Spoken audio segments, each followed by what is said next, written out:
Yeah, so your business as an advocate and media personality aimed at protecting kids has really taken off. What do you attribute this success to? Sheer tenacity and the unwillingness to accept defeat. I just don't believe, I believe that failure is not a bad thing. I think that it teaches us. I think that it prepares us for the next steps. I think it motivates us. I use it as rocket fuel to get me to the next step. My Marine Corps experience as a photojournalist also was a very powerful driver here because I learned to write very solidly as a nonfiction writer, and so that's helped me tremendously. But I also learned discipline and commitment and how to follow through, and also how to meet deadlines, which was really important when you're a writer. Yeah, it's the biggest thing. I do a lot of writing, and the looming deadline is always there. So a lot of your focus is now on consulting at a top level. What are three key pieces of advice you could give other leaders and caregivers of children, like parents, grandparents, teachers? When I'm talking about the dangers for kids, where crime is really going up in a seriously bad way is online. And there are a lot of concerns parents have and should have related to that. And so the top three tips I would give them is to establish firm, consistent boundaries around their electronic device usage and stick to them. Your kid may whine and complain if you take their devices away from them or if you set time limits on them, but it's for their own safety and it's your responsibility to make sure that they're not being consumed by screen time and that they're not being exposed to potential threats. The second one is to never, ever, ever let them take their devices to their room at night. I don't care if it's their tablet, their gaming system, their phone, whatever. That's like inviting predators into their bedroom where the kids should feel safest. And so you need to take all their electronic devices into your room at night.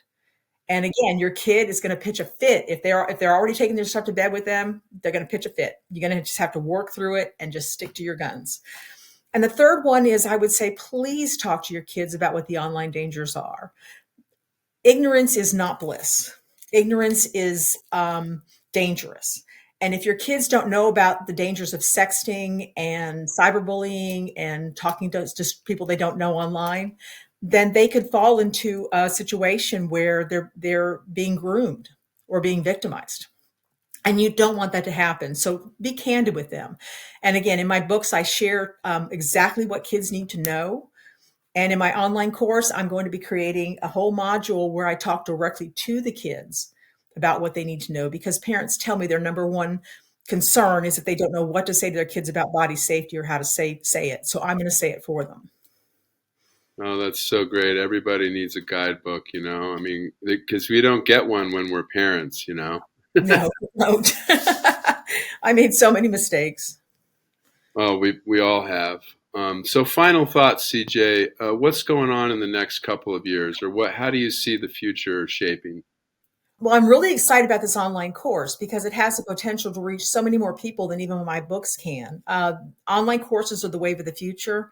People are reading less and less, which is unfortunate, but the online courses are more engaging and more powerful, I think, because people can see you talking about the thing. They can see your face and hear your voice and see your enthusiasm for the topic. And so I think they can get a lot more out of online courses. The course will condense my tips and advice into clear, actionable steps that parents can use to protect their kids. I'm also super excited about a second venture that I'm pursuing, which is to create a merchandise line based on my Baddest line of products. So Baddest is like Namaste. Namaste means the divine in me honors the divine in you. Baddest means the badass in me honors the badass in you.